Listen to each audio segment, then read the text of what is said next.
going inside the issues of our community. This is Local 12 Newsmakers. Good morning and welcome to Local 12 Newsmakers. In an environment of economic stress, options that would normally be discussed can be at least raised. That includes the most efficient way to organize local government, including county government. The Ohio Constitution allows for two forms of county government.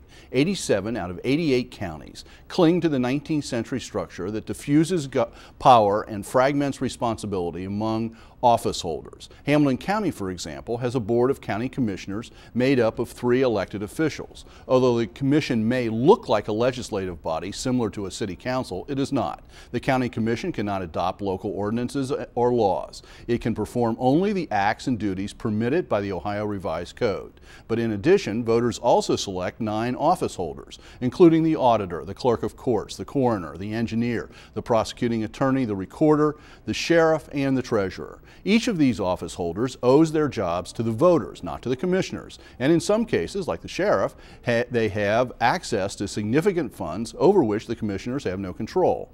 Throw into this 14 independently elected municipal court judges and 16 common pleas court judges that have significant independence as well, and you end up with an organization that has little similarity to the modern business organizations that most of us work in every day.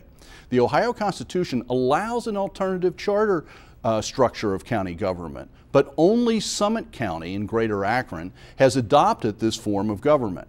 Under charter government in Summit County, the 3-person county commission has been replaced by an elected county executive with administrative responsibilities and an 11-member county council with legislative responsibilities. There is an appointed medical examiner rather than an elected coroner, and an elected fiscal officer that performs the duties of the auditor, the treasurer, and the recorder. The clerk of courts, prosecuting attorney, engineer, and sheriff still are elected. Several weeks ago, at a public meeting on budget cuts, Todd Portune, the president of the Hamilton County Commission, suggested that charter government ought to be examined as an option in Hamilton County. I am joined this morning by Commissioner Portune. Todd, welcome back. Thank you, Dan. Good morning. Well, here we are. Why is it that you think this is a good time to be thinking about charter government for Hamilton County? Why have you brought this proposal, at least in the form that it is right now, up? Well, our budget woes are well known to everyone, and we're struggling right now. In fact, our county administrator has recommended, just to balance the budget, that we lay off 900 plus full-time employees. Severe cuts in county services that are a priority to the people of Hamilton County have also been recommended. We'll get through the 2009 budget somehow, but we have got to streamline county government, right-size it for the long haul. We can't be going through this kind of a scenario, and we can't subject the organization or the people of Hamilton County to this kind of anxiety on an annual basis. So one of the things that I've called for in this budget process is that we have to adopt measures for the short term, but we have got to position this county on a sound fiscal footing for the long haul. And the only way to get there is to streamline county government and bring it up to date to the 21st century. What we've got, as you outlined in the opening there, is this archaic form of government where there's very little accountability, where we as a board of county commissioners have responsibility for crafting and adopting a budget, but we have none of the authority to actually get there, because each of the independently elected office holders are, as you said, they owe their offices to the voters. They are independently elected, and by law, the majority of them can pretty much dictate to the board what their budgets should be, and unless it's, in the eyes of a court, arbitrary or capricious, and you know that, those are weasel words that you can drive a bus through, there's no way to say no to that. So when you cooperate in good times, things can work fairly well. When things get tough and you have to start making very, very hard decisions, the wheels can fall off the bus. So I just feel that long term, it's time for Hamilton County, the people of the county, to be open to the idea of bringing this form of government into the 21st century. In charter form of government, which is allowed under Article 10 of the Ohio Constitution, if we went that way, the county, the people of the county, the voters of the county could decide exactly what the structure is. That's the correct. fact that there's 11 members on the county council in Summit County, they started out with 5. It isn't necessarily 11.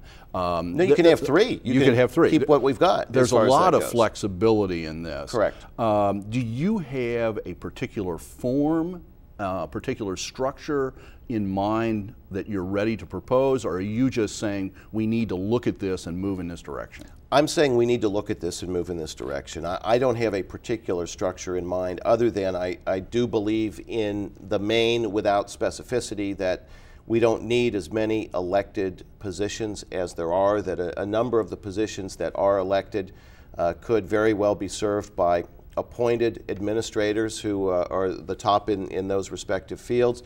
Our county auditor today is in name the chief fiscal officer of the county, but in reality, he doesn't even have authority to audit our auditor.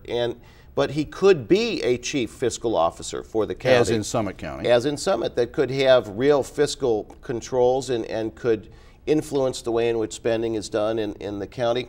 What I think we need to do in the coming year is appoint a commission that will study this issue and then make recommendations both to the Board of County Commissioners that has the authority to then put a measure on the ballot, but also make recommendations to the people of Hamilton County. So we appoint a commission, it studies the issue, it would inevitably have open forums, public meetings where people could offer input, and then through this process, a very open public process, make recommendations that then would be debated still more, ultimately leading to something that would be put on the ballot for the people to decide. So it ultimately would be a vote of the people who would make this decision. Some of the things, for example, I don't want to, and I want to make this clear that, and that's why I asked the last question, that Summit County isn't the alternative. It's just No. it's just that's the way they've. For example, I still do not understand as a voter why I need to vote on the county engineer. I have not a clue about what makes a good county engineer, and I would suspect that most voters don't. It's they just don't. one of I those mean, mystery offices. Look, there's no Republican or Democratic or charterite or name your party, Libertarian, Green Party way to build a bridge or to fix a road or things Right. of that nature. What you need is the best professional mind that is running that department. That is an administrative position. And the other thing, Dan, well, that's important from a budgetary standpoint as well, because if you've got the best professional expertise, and by saying this, I don't mean to debate that our current engineer is not a good professional. And I'm not or anything suggesting by that either. I know, and we need to make that clear, though.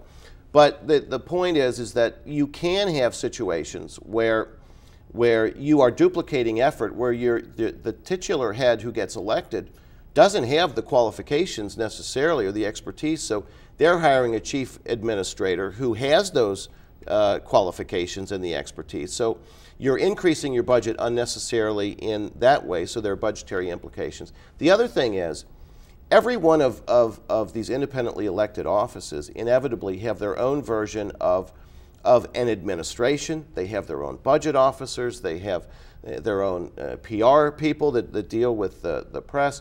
You have county government on a micro level with the wheel being reinvented multiple times over in all these different offices, and it adds to the cost of running the government unnecessarily. So I think that there are both good reasons to move in this direction because of the professionalism of the organization.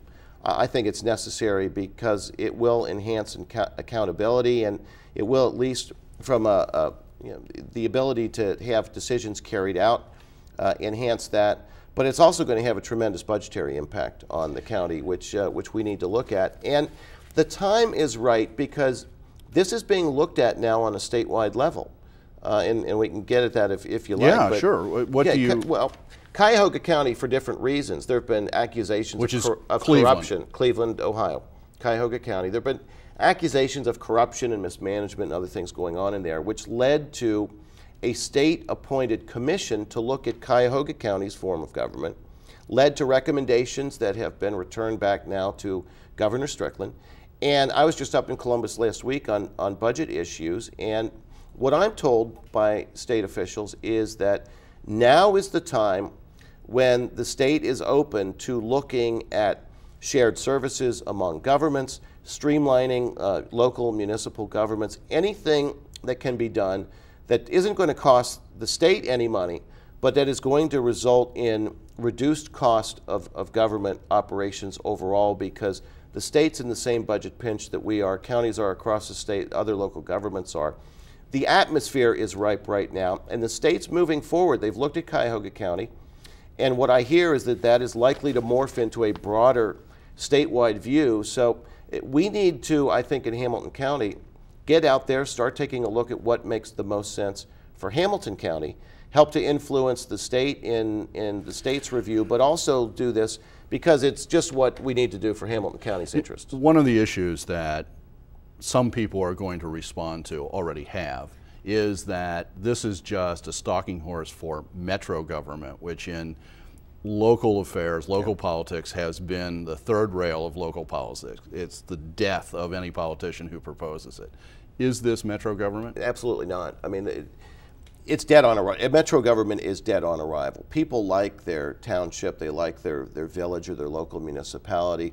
No one is out to replace the local village council member that somebody knows that they can walk down the street, knock on their door and ask to solve a problem or anything like that. That's a good thing. We don't want to replace that.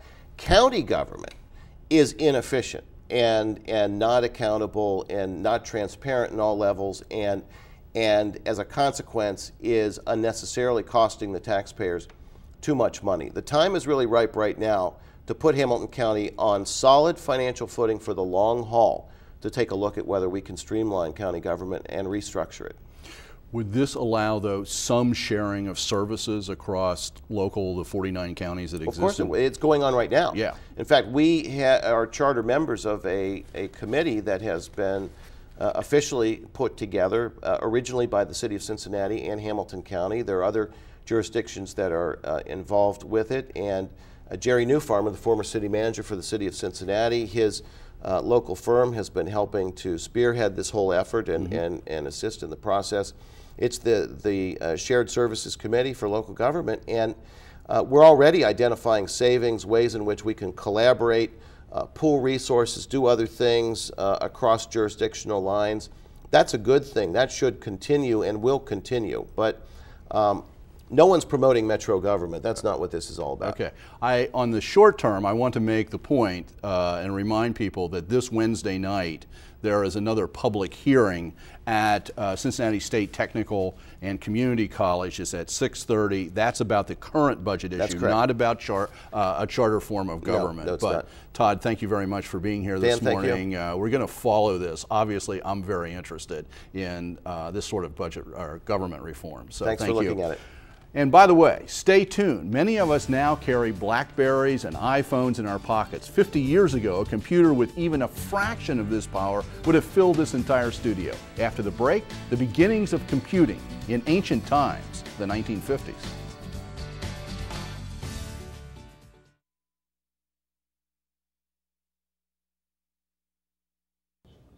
Welcome back. Almost every desk in every office has a computer. Our homes have computers in home offices and almost every kid's bedroom. Many of us carry BlackBerries and iPhones in our pockets. In 2008, computers are flexible, tiny, and ubiquitous. But 50 years ago, computers were huge, filling whole rooms, comparatively weak, and only very few people had ever used one. Some of the first computers in the region were at the University of Cincinnati, which is marking the 50th anniversary of their introduction this year with a series of conferences and gatherings. I am joined now by Fred Siff, the Vice President and Chief Information Officer at the University of Cincinnati, and Helen Gigley, who is just retired as the Senior Technical Leader at the National Virtual Translation Center and is a graduate of the University of Cincinnati. Welcome to Newsmakers. Thank you. And Helen, I have no idea what that means, but I trust whatever it was. You know, as a student back at UC, and when did you graduate as an undergrad? 64. You graduated in 64. Could you even, in your wildest, sort of futuristic dreams, think about the sorts of things that are commonplace today? Not at all. Everything was too much locked down. We were just exploring how to do anything with a computer. Its whole history was yet to be discovered. We couldn't even create text or read text. What was your major at that point? What did they call the major at that point? I was in a special program that produced 2 bachelor's degrees in 4 years, Bachelor of Science in Education. I was certified to teach high school, and a Bachelor of Science in Math with a minor in physics. Okay, so today, of course, Fred, that is completely different. Computers are everywhere. The university couldn't run without computers. How far back does your own career go and with computers and trying to sort of figure out what these things can do? Now, this is a totally random process, but it turns out I too graduated with an undergraduate degree in 1964. Okay. And my undergraduate degree was mathematics. And the first computer on our campus, I graduated from Worcester Polytechnic Institute in Worcester, Massachusetts, was an IBM 1620 with punch cards. And so, you know, a funny line is people ask, well, you know, did you major in computing? There was no major in computing. Yeah. And so it was really like advanced calculators. Issues of artificial intelligence and those sorts of things were not even on the horizon. Well, in fact, when you say advanced calculators, one of the earliest machines that you see as sort of featuring is a calculator type of instrument, Exactly. which we have a photo of here that I want to bring up. And it was used, there it is on the screen, you can see it. This was used, as I understand it, at the observatory because astronomers had these very technical calculations they had to make. Is that correct? Is that what that kind of machine? Well, no, I wasn't there, but that is correct. I mean, it was really calculations. In fact, one of the early achievements at UC was Professor Dieter Schmidt calculated the orbit of the moon. Huh. And so these were huge problems in calculation. And then we've morphed into it being an intelligent device. But it didn't begin that way. Well, you know, one of the things about early computers are these punch cards, where all the data that had to be introduced into the computer to work with had to be punched on cards like this, and then you see these huge feeder trays where they were being fed in. Is this what you were working with back in those days? Most definitely. They predated the punch tapes. They predated any other way to get things into the computer. I'm speaking the digital computer, not the analog ones. And they were critical to just the function of the system. And each line of code was one card of input. You had to sit there and physically punch the information onto the cards. Now, at that time, when Fred, when that was being used, that approach, did people think, wow, this is really efficient and amazing, even though we'd look back on that today and say, oh my gosh, I can't believe it? No, I used to think it was maddening. I could never type. And if you made an error in your punch card, you have to toss the punch card, and you couldn't erase, you couldn't correct, you had to redo it. Right. And so, you know, I still can't type well, but kids are learning how to type because that's how you now communicate, whether it's a BlackBerry or anything else. In fact, they're typing with their thumbs in ways we could never have imagined. You know, I was at the Hamilton County Board of Elections on Tuesday night for elections, and I'll tell you, there were some people who were saying we wish the punch cards were back because the computer broke down about 11:30, and they had to bring a whole new computer in. But anyway, that's another story. The other thing about computers is that those early computers were huge. We have some photos from the early UC labs, and they're going to look. Yes, they're going to bring some of these up, and just the equipment itself. I mean, filled rooms. It wasn't. There's nothing you stuck in your pocket. That's for sure. Well, I do have a statistic here that this computer that we're celebrating in 1958, the IBM 650, weighed 6,800 pounds. 6,800 pounds. And filled a room. I mean, that's how big these things were. And the big problem was cooling them. Yeah. So computer labs were always very cold. And well, they weren't labs because you didn't have a lab. You had to go to the computer to use it. You had to go. And so what was very strange was that this was sequential process. You had to go there and use the machine, and then the next person would use the machine. There was no sharing. Yeah, it was totally sequential. Okay. Until they came up with batch systems where they could group things together and more than one person's job could be run at the same time. The two of you have had long careers in this area. When do you remember people beginning to talk about personal computers, the World Wide Web, images? How far back for personal computers? College students today, they just take it for granted. But personal computers, the probably late 70s, early 80s. I was finishing my PhD, and we had the first PETS, which was a standalone personal computer that was about the size of a teletype. And that was the first standalone. We had networks at that point that were local area networks, so that you had multiple input devices and you ran things on a central processor that was shared among people.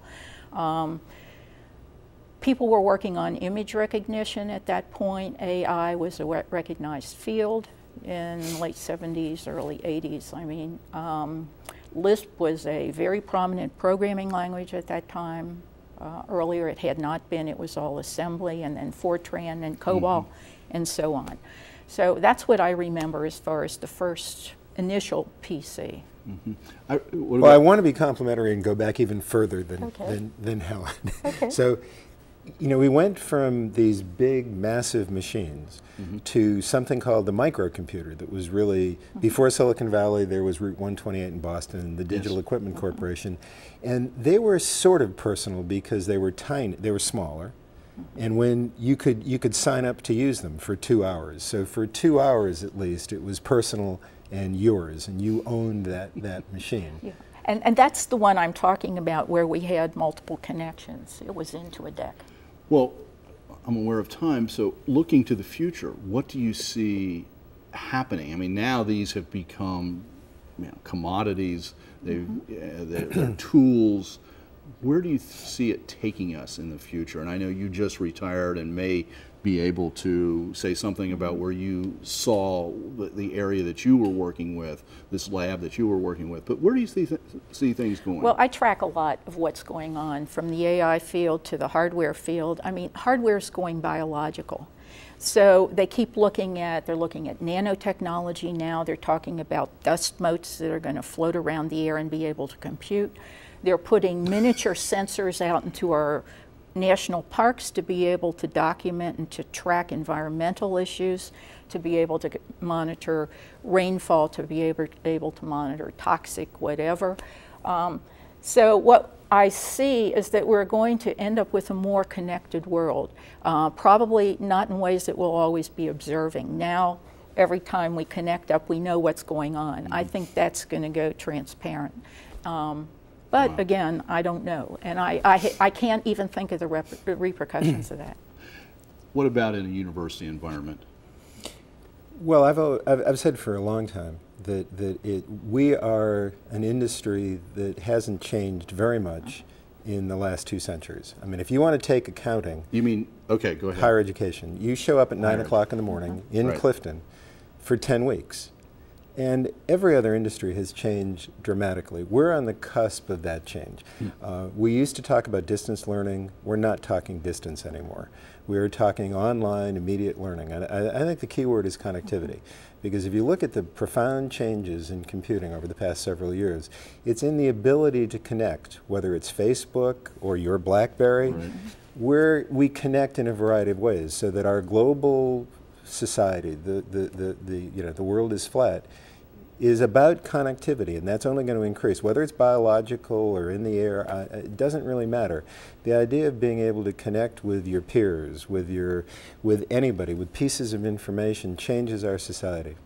Pretty amazing in your lifetimes, in your professional lifetimes, the transformation that has taken place. It's really been nice to be able to talk with you, because really, in some senses, it's all oral history. As a historian, usually oral history, you only are talking to people who can talk about the most recent changes in whatever. But in your case, there are people who have lived through all of the changes, and that's amazing. So thank you very much, and Pleasure. Thank you for all the work that you do. Thank you. Thank you for making Newsmakers a part of your Sunday morning. Join us again next week to meet the men and the women shaping our community for the future. Have a good week.